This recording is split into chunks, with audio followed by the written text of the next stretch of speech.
Milas, 12 de junho de 1972. Eu queria ler uma ficha que me foi fornecida a respeito desse assunto e tirada do catolicismo de março de 1969. O que é que vem a ser, então, essa posição Saint-Elme? A ficha, o artigo do catolicismo, tinha o título Como celebrou em Malta a vigília de São João do ano de 1565. Portanto, os senhores estão vendo que há 407 anos atrás.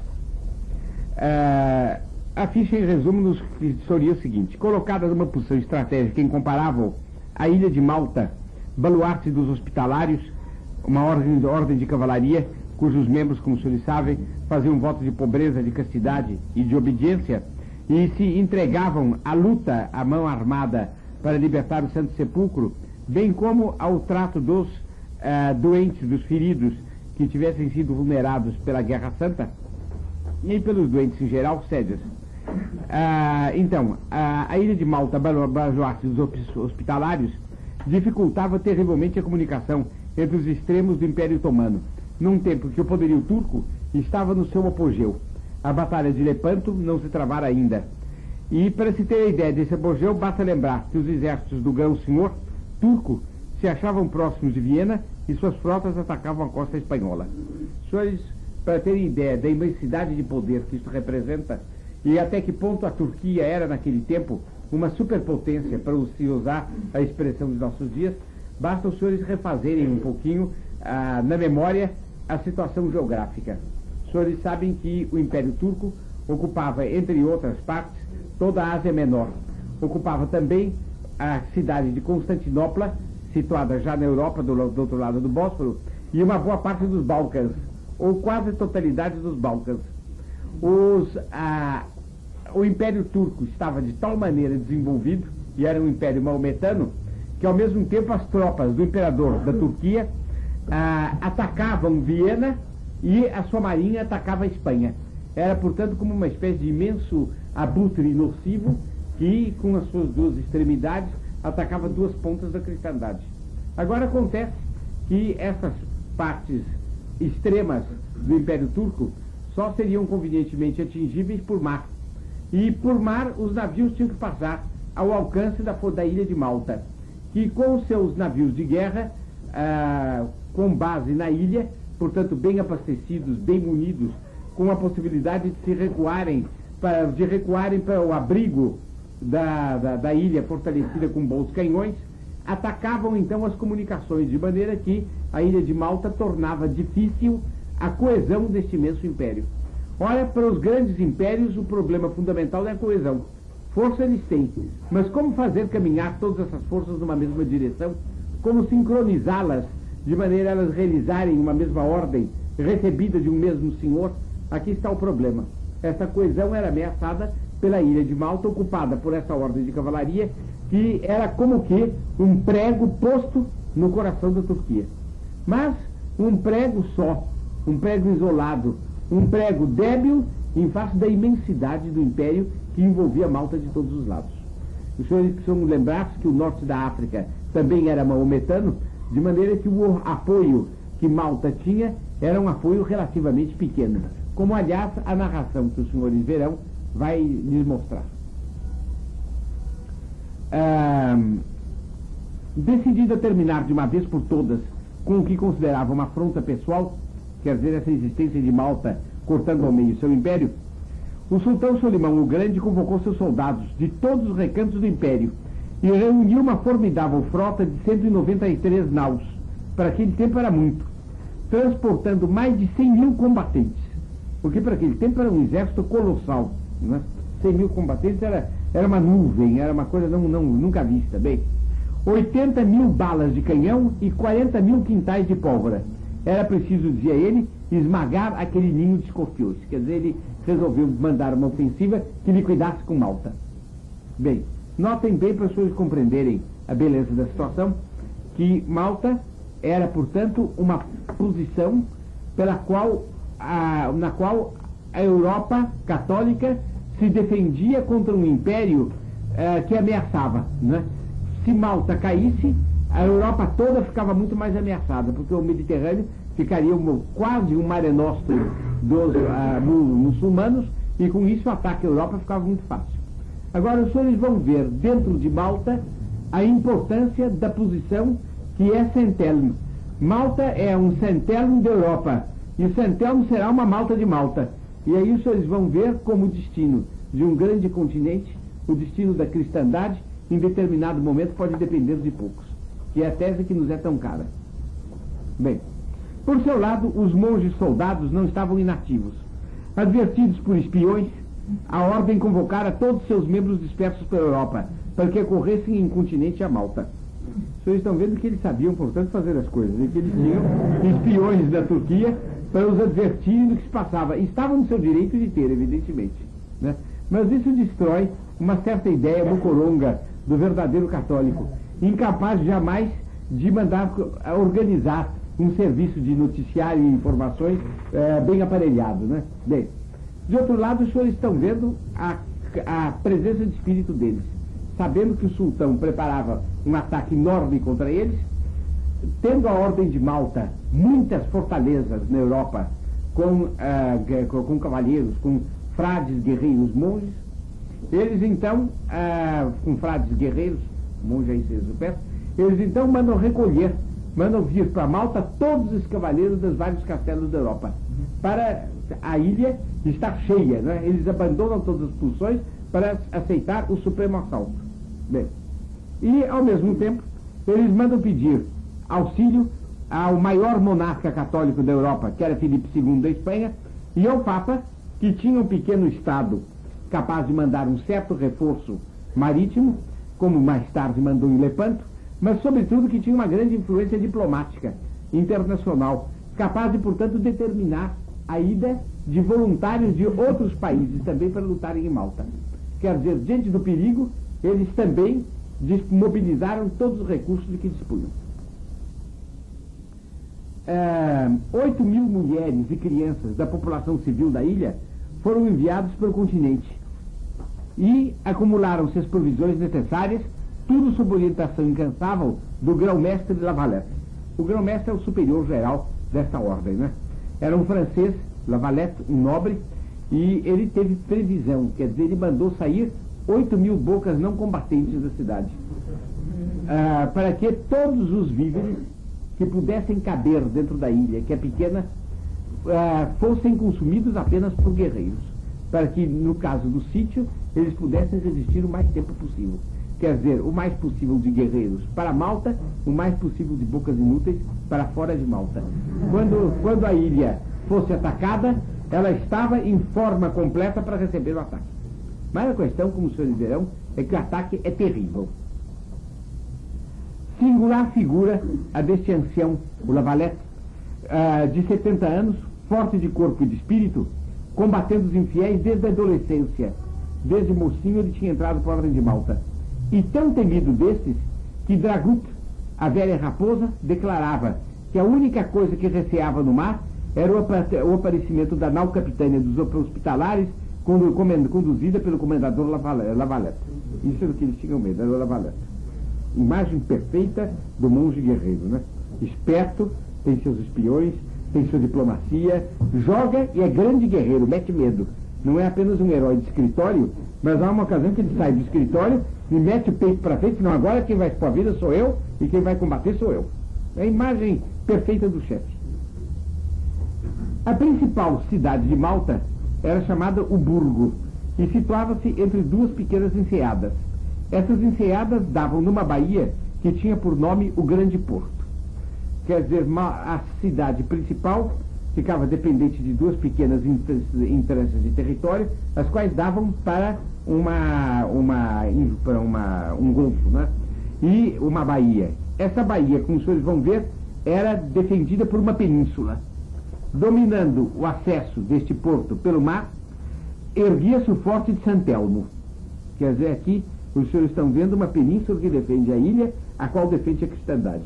De maneira que é a península certa, para o lugar certo, para colocar os heróis certos. É a posição estratégica por excelência da cristandade. Aos 18 de maio, os vigias da ordem anunciaram a vanguarda da frota muçulmana, a qual imediatamente encerrou a ilha num estreito bloqueio, e desembarcou destacamentos de janízaros e safis que passaram a assolar os campos.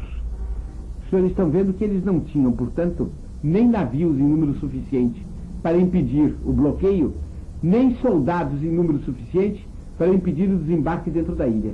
Desde logo, eles eram tão inferiores aos atacantes em número, em poder, que desde logo os atacantes desceram na ilha, desde logo os atacantes puderam atacar os muros da cidade principal, né?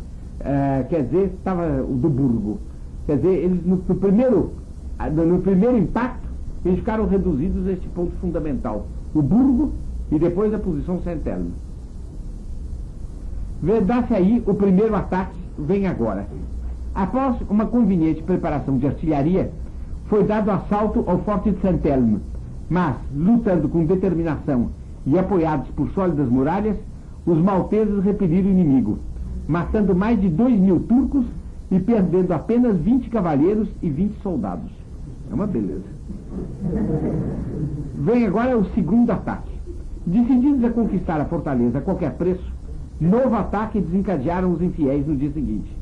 Desta vez o empreendimento foi confiado ao corpo de elite dos janízaros, que eram soldados filhos de apóstatas, filhos de escravos católicos ou crianças católicas que eles roubavam e de que eles faziam a tropa de elite do exército turco. Os janízaros conseguiram saltar por cima dos fossos e lançar pontes sobre os fossos, e acabaram repelidos pela fibra heróica dos defensores.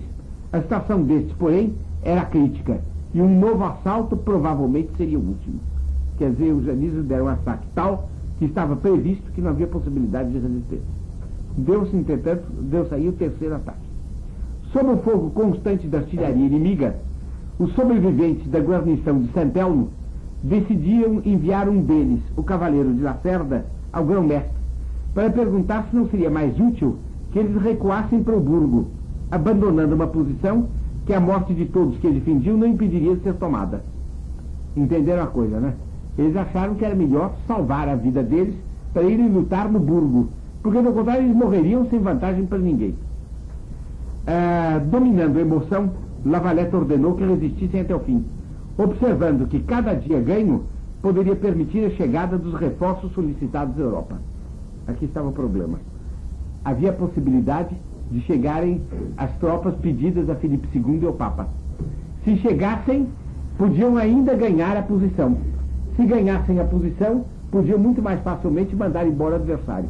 Então a resposta de Lavalette: resistam até morrer. Eu prefiro tê-los ali como cadáveres do que tê-los aqui como combatentes. É uma resposta árdua. Bem, acrescentou depois que se os defensores de Saint-Elme quisessem voltar ao Burgo, ele iria substituí-los pessoalmente no posto, com os cavalheiros que se oferecessem para tal. O comendador de Guaras, comandante de Saint-Elme, imediatamente declarou que ali morreria com seus homens. E morreu, hein? Porque a questão é essa, ele morreu mesmo. Mas vocês podem imaginar o que significa, hein? A volta do emissário, uma resposta dessas, a afronta, eles saírem e verem o velho grão-mestre entrar com outra cavalaria para defender o forte. E eles irem dormir no Burgo. Não era possível, dessas situações em que o sujeito morre, né? Também, como o velho Lavalette sabia jogar a situação, né? Ele percebeu que aquele pessoal estava meio pernibambo, ele colocou uma dessas posições que não tem saída, né? Está acabado, agora lutem. Bom, dá-se então o terceiro ataque. Durante 20 dias, a fortaleza ainda resistiu, apesar dos assaltos cotidianos.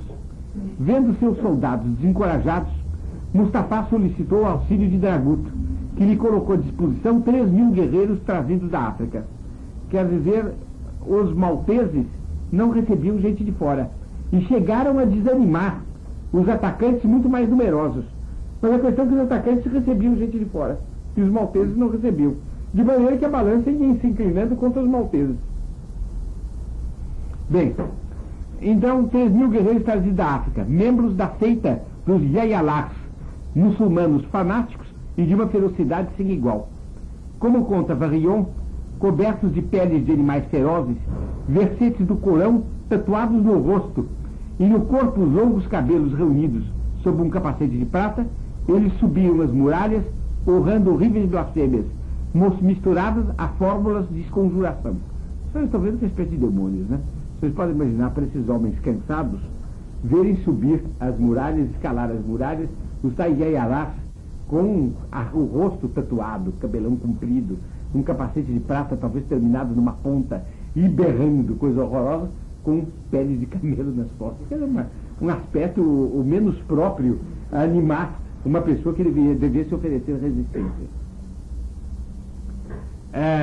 Chegados às ameias, chocaram-se com os 62 frades cavaleiros de São João e as centenas de soldados que eram o que restava da guarnição, e que não recuaram um passo, 162 homens contra o ataque de 3.000. Lanças e espadas quebradas, os malteses se defenderam com adagas, quer dizer, com punhais, uma forma especial de punhal, adagas e punhais, degolando os adversários e precipitando-os das muralhas. Finalmente, a vitória ficou com os cavaleiros, e os Yayalás, para explicar a derrota, declararam que o demônio combatia do lado deles. Vocês vejam o que é um frade guerreiro verdadeiramente devoto de Nossa Senhora, né? Que maravilhas eles realizaram. As maravilhas não chegaram ao fim.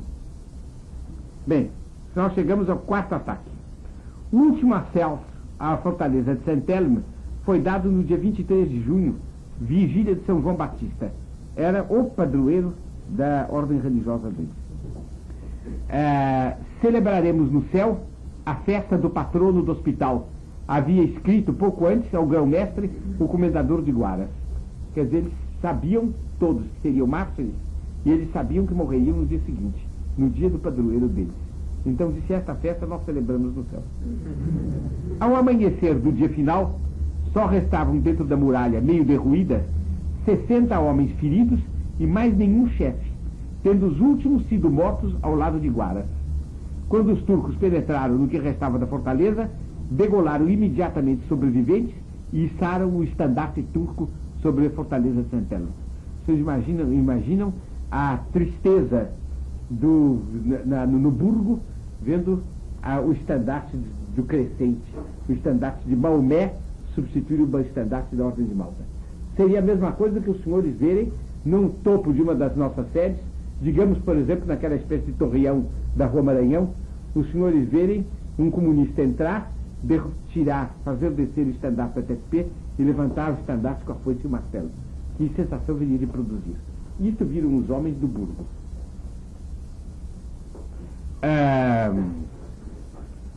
Aqui vem o quinto lance da luta. Escutando-se no burgo os gritos dos triunfos dos muçulmanos, a guarnição, de pé nas ameias, içou num mastro de 40 pés o grande estandarte da ordem. Seria mais ou menos como, em réplica, hastear o estandarte da sala do Reino de Maria, da sede do Reino de Maria. Quer dizer, naquele torreão, vocês tomaram aquele torreão e vocês tiraram nosso estandarte lá, nós tomamos nosso estandarte mais sacrossanto e mais solene e pomos no alto do nosso torreão. Como quem diz, nesta luta vai tudo. Nós não pouparemos nada, nós não recuaremos diante de nada, mas nós faremos tudo para arrasar com vocês. Era uma resposta grandiosa ao desafio que eles recebiam. Ao lado dos cavaleiros e dos capelães estava o bispo.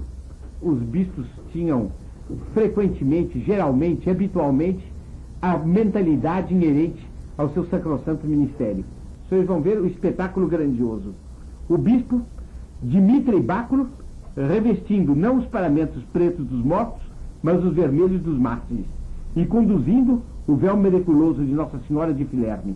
Altivos e majestosos, soldados e sacerdotes entoavam um hino com que a igreja celebra os atletas da fé.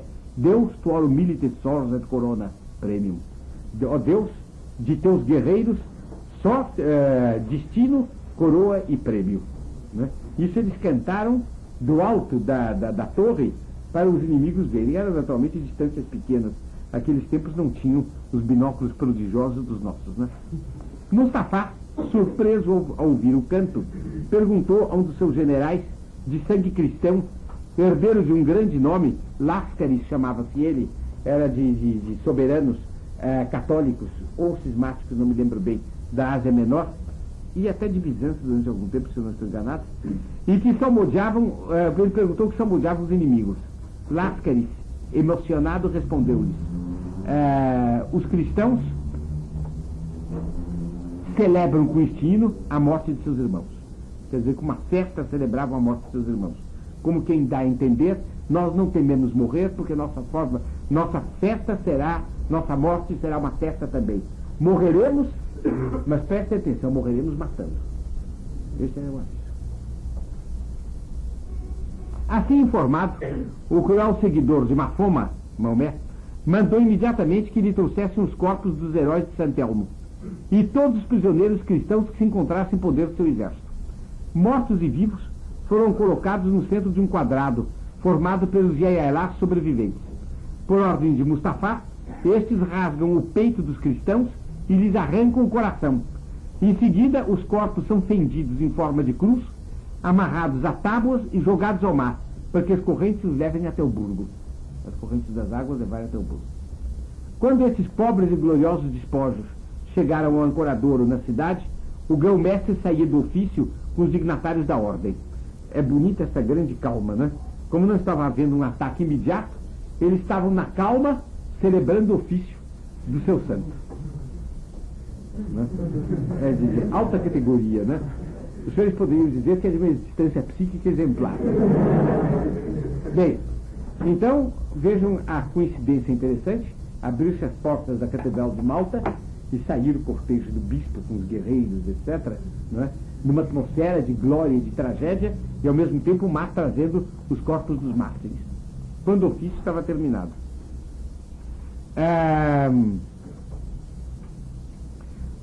Comovido até as lágrimas, Lavalette proclamou que o bárbaro desafio dos turcos exigia uma resposta imediata.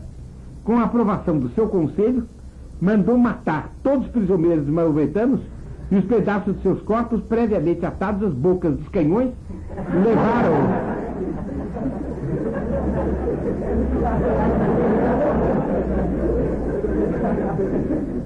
Não preciso completar a frase.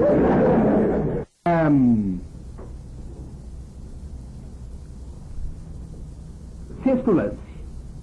Filipe II, atendendo ao final aos reclamos de seu próprio zelo, determinara a partida de uma frota comandada por Dom Garcia de Toledo e conduzindo 14.000 combatentes. Chegando de surpresa, os espanhóis descarregaram de passagem seus canhões sobre as naves turcas. Não pode ser melhor, né? Antes de atracar no porto, quer dizer, já antes de atracar, uma festa prévia, né? Agora, no que é que pensava Lavalette? Os senhores vão ficar estarrecidos. Os senhores estão pensando em Lavalette no porto, né? Dando pulos com os outros. Venha logo, desça logo, olha, eles de repente chegam antes de vocês acostarem, manda preparar a tracação. Não é não. Os homens eram homens de alma nobre e que consideravam todas as coisas com muita distância. Eles estavam preocupados com um problema de protocolo. Assim era a alma de um fidalgo, para o qual a gentileza e as boas maneiras tinham uma importância. Por que isto? Porque o problema é o seguinte: a frota espanhola entrou dando salvas em homenagem à ilha de Malta, e eles não tinham mais balas para responder. Como fazer? É um apuro heróico, né? Quer dizer, todas as possibilidades de reação estavam esgotadas. Ele tinha lutado até o último tiro, até o fim da munição, né? Encontrou uns foguetes. E para não ficar atrás da gentileza dos espanhóis, mandou soltar uns foguetinhos para homenagear esse padre que entrava. Pensando em tudo, é assim que se fazem as coisas. Assim que se deve ser. Bem, Lavalette não tinha mais nada e foi obrigado a soltar alguns foguetes, para não faltar de toda a cortesia. Deveria ser bonito a gente assistir a descida do almirante espanhol, da quadra espanhola, recebido no cais pelo Lavalette. Deveria ser uma coisa... E com certeza não foi Lavalette, porque o Lavalette tinha grau de soberano, ele era príncipe da Ordem de Malta. Ele com certeza, apesar de estar salvo pelo espanhol, mandou alguém representá-lo no desembarque e ficou dignamente no seu palácio. Se passava segundo todas as boas normas. Com seu exército dizimado, seu moral alquebrado e obrigados a enfrentar agora não só os terríveis hospitalários, como também as aguerridas tropas espanholas, viram-se os maometanos ameaçados de extermínio. Compreendendo a situação, abandonaram o campo o mais rápido que lhe foi possível e partiram para enfrentar o cólera do sultão, porque dava pena de morte.